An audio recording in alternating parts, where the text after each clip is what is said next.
All right, Chaz. We're talking about the Powell situation here this week. Yeah, so we mentioned that New England had the lowest inflation rate out of any region in the country, just under 2%, but nationally we are sitting right around 3.7. And the Fed met this past Wednesday, and so we always like to recap what Jerome Powell said specifically about the housing market, because he continues to think that he can break us somehow, and we have shown no signs of that coming true as we continue to accelerate here in New England, especially, and in Connecticut.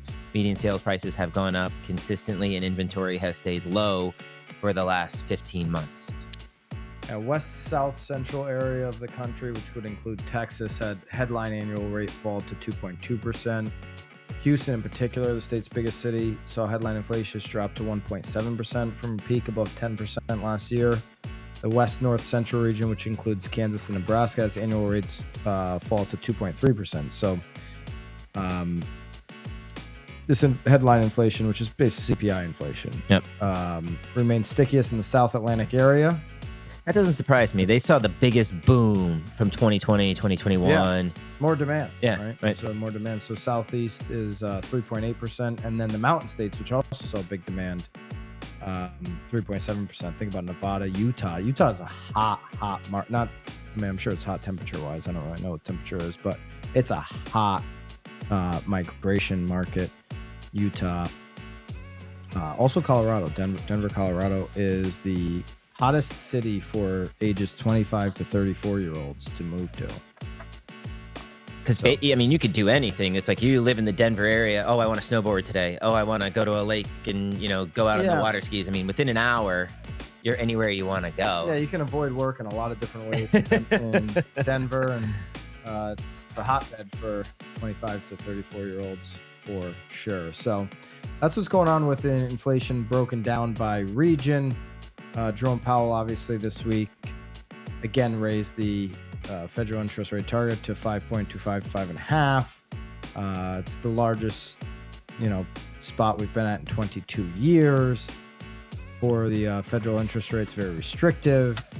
It's drying up capital. It's making it harder for banks to lend and all of this stuff, right? So it's taking money out of the system, essentially.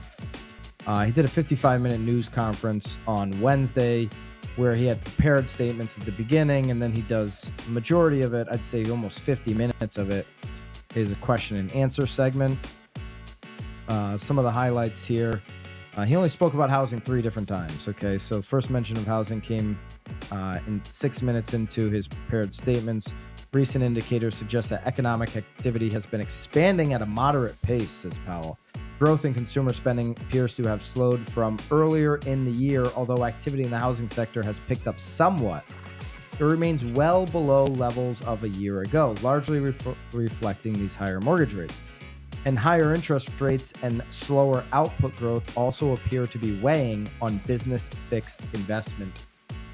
And he's right. Activity, it does not seem like activity has slowed. Mm-hmm. Meaning in comparison to last year. Okay, we just came out of spring market, feels like it's picked up, but it's well below the levels of last year. That is true. And just look at what's happening in Connecticut. We have a far less, almost 25% less transactions happening, less pending sales, less mortgage applications. Check. That's activity being down. So that's true. Doesn't feel that way for folks who put their property on the market, or for agents out there, specifically listing agents, because they're getting multiple offers. It's like, well, there's high demand. Well, there is year over year less inventory on the market. Connecticut being in a very unique position where we only have what we call 2 months of supply, meaning if no other homes came on the market, it would take 2 months for all the homes to sell. Well, the national average is 3.1 months of supply of single family homes. Okay, of units available for people to purchase on the market. Another way of saying that. So Connecticut sellers are in this ultra advantageous position where the best time you want to be on the market is when nobody else is. Correct. And that's what Connecticut home sellers are experiencing right now. And they're experiencing a basically, second highest price in the last years. We had 1 month, I think there was a peak out higher last year. Right, last August or July. This right time of year, Yeah, basically. right. Last year was, the highest peak. Now we're sitting at that again. This will be the peak for this year, as always. Well, next week, we're going to break it down. We'll be able to have the July numbers. That's right. Yeah. But the winter, the prices always do naturally come down. So we're back at that peak pricing moment here, for Connecticut home sellers. And by the way, you can have a conversation with us if you're thinking about selling your home.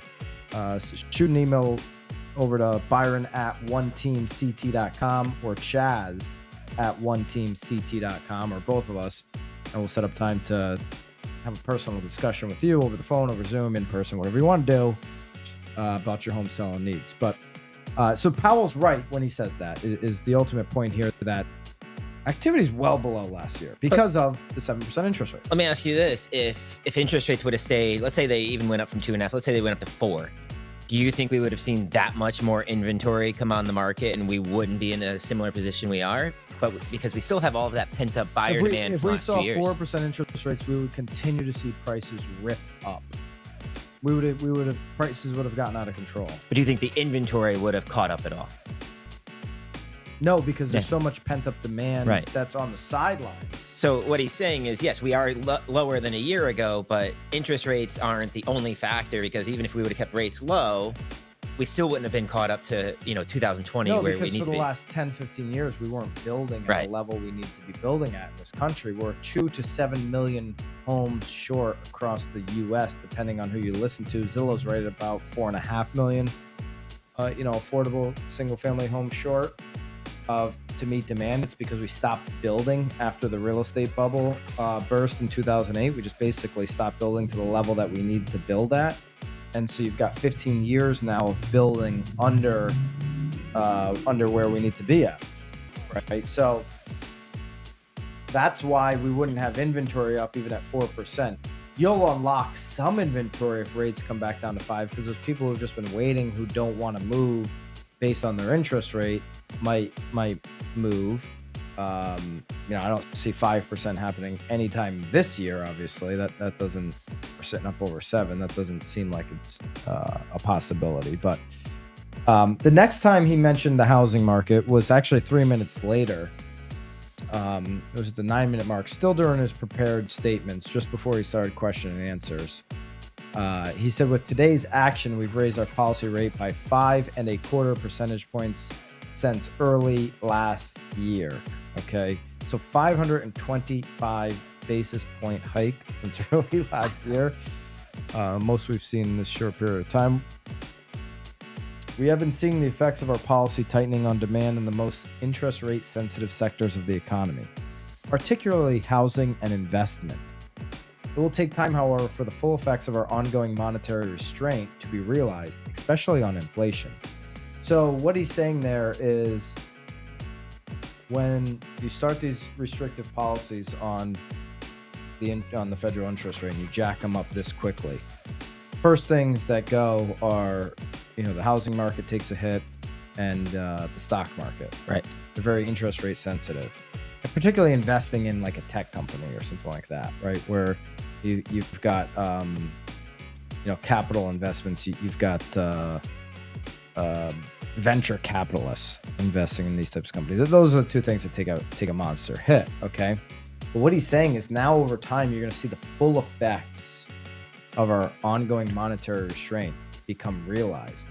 What could some of those full effects be? Just thinking about real estate, some of those full effects could be when commercial office buildings go to refinance, right? And now the interest rate's sitting high and their vacancy rate is a lot higher than what it was. Okay. Multifamily, there's some issues coming down the pike, not in single family housing, down the pike, that you're going to feel as some of these big loans come due. This is Real Estate Radio. Byron Lazine, Chaz Cook. Stay with us. We'll be right back.